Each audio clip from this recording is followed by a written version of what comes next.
Bacaan dari Kisah Para Rasul. Pada waktu itu, Rasul Petrus dan Yohanes dihadapkan ke mahkamah agama Yahudi.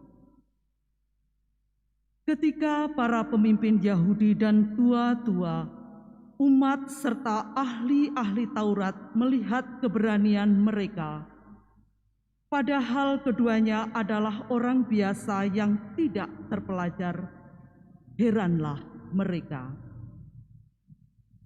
Dan mereka mengenal keduanya sebagai pengikut Yesus. Tetapi karena mereka melihat orang yang disembuhkan para rasul itu berdiri di samping kedua rasul itu, mereka tidak dapat mengatakan apa-apa untuk membantahnya. Maka mereka menyuruh rasul-rasul itu meninggalkan ruang sidang. Lalu berundinglah mereka dan berkata, "Tindakan apakah yang harus kita ambil terhadap orang-orang ini? Sebab telah nyata kepada semua penduduk Yerusalem bahwa mereka telah mengadakan suatu mukjizat yang menyolok dan kita tidak dapat menyangkalnya. Tetapi supaya hal itu jangan makin luas tersiar di antara orang banyak, baiklah kita mengancam dan melarang mereka, supaya mereka jangan berbicara lagi dengan siapapun dalam nama itu."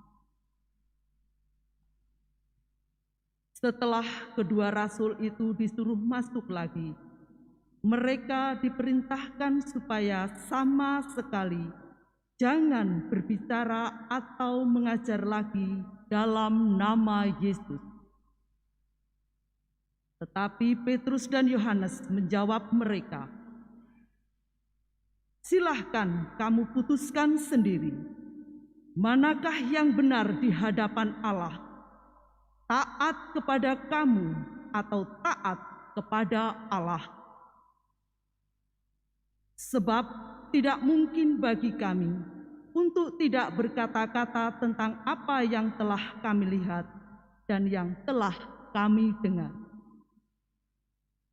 Mereka semakin keras mengancam rasul-rasul itu, tetapi akhirnya melepaskan mereka juga. Sebab sidang tidak melihat jalan untuk menghukum mereka, karena takut akan orang banyak yang memuliakan nama Allah berhubung dengan apa yang telah terjadi. Demikianlah sabda Tuhan. Syukur kepada Allah. Aku bersyukur kepadamu sebab Engkau telah menjawab aku. Aku bersyukur kepadamu sebab Engkau telah menjawab aku. Bersyukurlah kepada Tuhan sebab Ia baik, kekal abadi kasih setianya. Tuhan itu kekuatan dan mazmurku, Ia telah menjadi keselamatanku. Suara sorak-sorai dan kemenangan terdengar di kemah orang-orang benar. Aku bersyukur kepadamu sebab Engkau telah menjawab aku. Tangan kanan Tuhan melakukan keperkasaan. Tangan kanan Tuhan berkuasa meninggikan. Tuhan telah menghajar aku dengan keras, tetapi Ia tidak menyerahkan daku kepada maut. Aku bersyukur kepadamu sebab Engkau telah menjawab aku. Bukakan aku pintu gerbang kebenaran. Aku hendak masuk ke dalamnya, hendak mengucap syukur kepada Tuhan. Inilah pintu gerbang Tuhan. Orang-orang benar akan masuk ke dalamnya. Aku bersyukur kepadamu, sebab Engkau telah menjawab aku dan telah menjadi keselamatanku. Aku bersyukur kepadamu sebab Engkau telah menjawab aku. Haleluya, haleluya.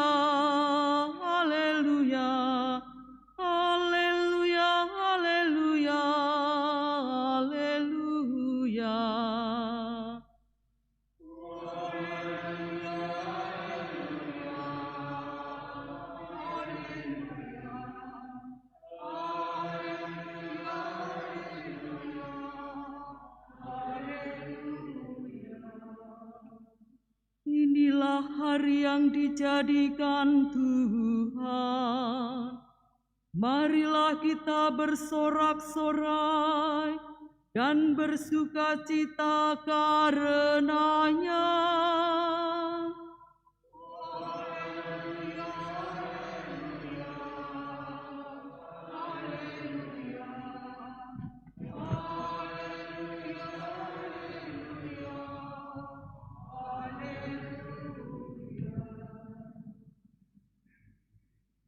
Tuhan bersamamu.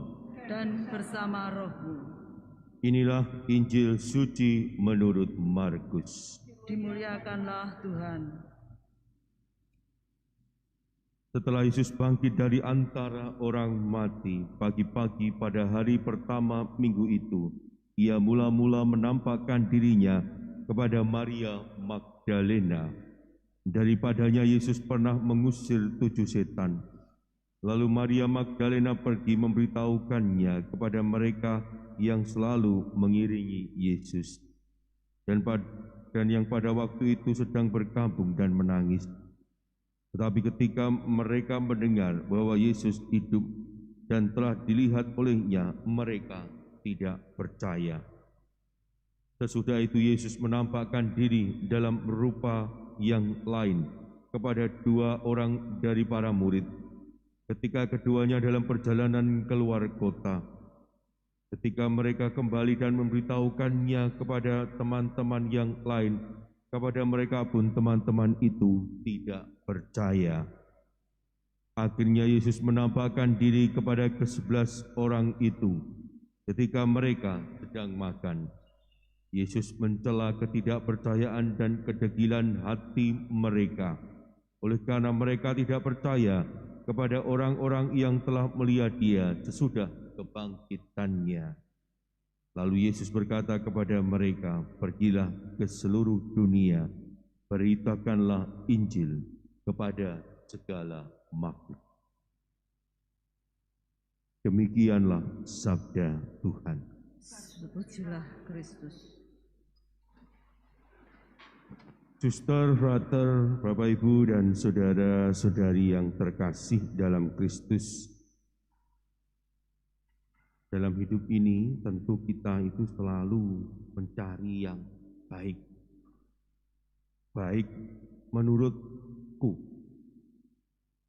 Dan itulah yang seringkali kita usahakan dalam hidup ini. Karena kita merasa bahwa baik menurutku itu belum tentu baik menurutmu.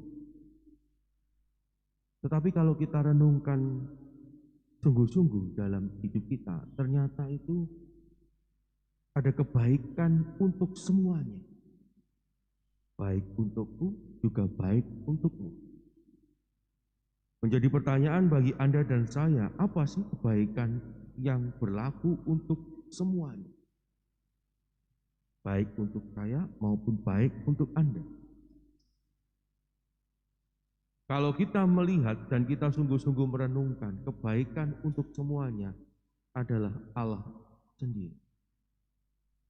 Menjadi pertanyaan bagi Anda dan saya, apakah kita sungguh-sungguh memilih Allah dan menjadikan Allah sebagai kebaikan yang tertinggi yang hendak kita kejar dalam hidup kita? Ataukah ada kebaikan lain yang lebih tinggi daripada Allah dalam hidup kita, yang terus kita kejar dan kita usahakan? Dalam bacaan pertama tadi, kita mendengar dengan jelas Petrus berkata, "Silahkan kamu putuskan sendiri, manakah yang benar di hadapan Allah, taat kepada kamu atau taat kepada Allah?" Pertanyaan ini juga hari ini ditanyakan kepada Anda dan saya. Mana yang mau kita pilih? Allah sendiri atau yang lain? Inilah yang harusnya kita tanyakan terus-menerus dalam hidup kita sebagai murid Kristus. Kita mau memilih mana dalam hidup kita? Kalau kita memilih Allah, maka kita harus mengikuti apa yang menjadi kehendak-Nya. Apa kehendak Allah? Mewartakan kasih, membawa damai, membawa sukacita, membawa pengampunan dalam hidup kita.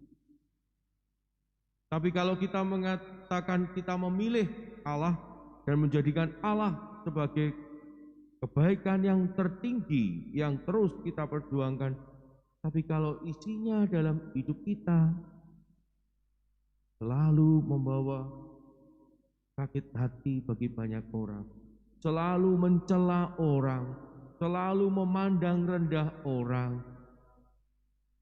hanya ingin didengarkan, hanya ingin dimengerti, hanya ingin dipahami. Menjadi pertanyaan bagi Anda dan saya, benarkah Allah menjadi kebaikan tertinggi yang terus kita perjuangkan dalam hidup kita? Atau jangan-jangan ada kebaikan tertinggi yang terus kita perjuangkan, yaitu bukan Allah. Maka mari kita sungguh-sungguh belajar dari Petrus dan Yohanes. Yang dalam bacaan pertama tadi dengan jelas menunjukkan kepada kita bahwa Allah lah yang harus diutamakan. Bahwa Allah lah yang harus terus kita ikuti dalam hidup ini, bukan yang lain. Karena dalam hidup kita, Allah lah yang terus membawa kebaikan, bukan yang lain. Hanya Allah yang membawa kebaikan bagi Anda dan saya.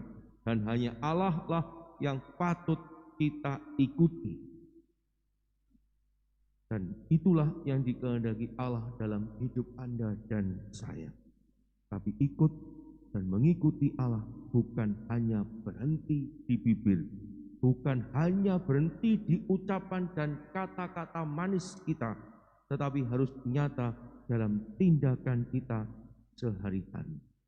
Iman tanpa perbuatan adalah mati. Berkat Allah melimpah dalam kehidupan kita.